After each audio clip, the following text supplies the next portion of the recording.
Talib adalah seorang aktivis hak asasi manusia. Keberanian dan keberpihakannya dalam membela HAM banyak membuat penjahat HAM meradang. Kami menolak lupa.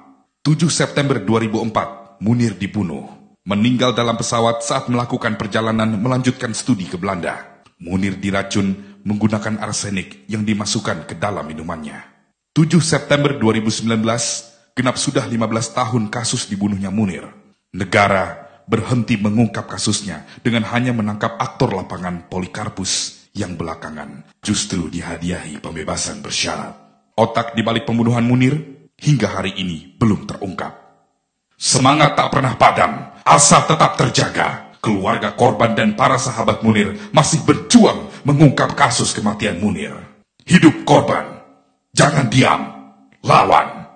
15 tahun Munir, Munir ada dan berlipat ganda. Hari ini, 20 tahun lalu, terjadi peristiwa penembakan oleh tentara kepada para mahasiswa di bilangan Semanggi. Peristiwa ini dikenal dengan nama Tragedi Semanggi II. Peristiwa ini dipicu dengan adanya rancangan Undang-Undang Penanggulangan Keadaan Bahaya. Gelombang penolakan terhadap RUU ini begitu besar, terutama dari para mahasiswa. Sebab RUU PKB dikhawatirkan akan memberi keleluasaan bagi militer untuk menentukan keadaan bahaya sesuai kepentingan mereka. Berdasarkan laporan Komnas HAM, tercatat 11 orang meninggal dikoyak peluru tentara.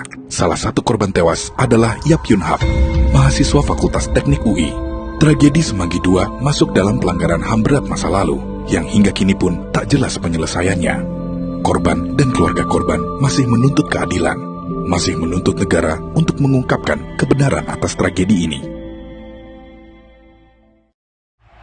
Talib adalah seorang aktivis hak asasi manusia. Keberanian dan keberpihakannya dalam membela HAM banyak membuat penjahat HAM meradang. Kami menolak lupa. 7 September 2004, Munir dibunuh. Meninggal dalam pesawat saat melakukan perjalanan melanjutkan studi ke Belanda. Munir diracun menggunakan arsenik yang dimasukkan ke dalam minumannya. 7 September 2019, genap sudah 15 tahun kasus dibunuhnya Munir. Negara berhenti mengungkap kasusnya dengan hanya menangkap aktor lapangan Polikarpus yang belakangan justru dihadiahi pembebasan bersyarat. Otak di balik pembunuhan Munir hingga hari ini belum terungkap. Semangat tak pernah padam, asa tetap terjaga. Keluarga korban dan para sahabat Munir masih berjuang mengungkap kasus kematian Munir. Hidup korban, jangan diam, lawan. 15 tahun Munir, Munir ada dan berlipat ganda. Hari ini, 20 tahun lalu, terjadi peristiwa penembakan oleh tentara kepada para mahasiswa di bilangan Semanggi. Peristiwa ini dikenal dengan nama Tragedi Semanggi II. Peristiwa ini dipicu dengan adanya rancangan Undang-Undang Penanggulangan Keadaan Bahaya.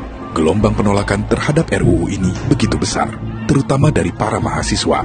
Sebab RUU PKB dikhawatirkan akan memberi keleluasaan bagi militer untuk menentukan keadaan bahaya sesuai kepentingan mereka. Berdasarkan laporan Komnas HAM, tercatat 11 orang meninggal dikoyak peluru tentara. Salah satu korban tewas adalah Yap Yun Hap, mahasiswa Fakultas Teknik UI. Tragedi Semanggi II masuk dalam pelanggaran HAM berat masa lalu, yang hingga kini pun tak jelas penyelesaiannya. Korban dan keluarga korban masih menuntut keadilan, masih menuntut negara untuk mengungkapkan kebenaran atas tragedi ini. It's caught in the crossfire.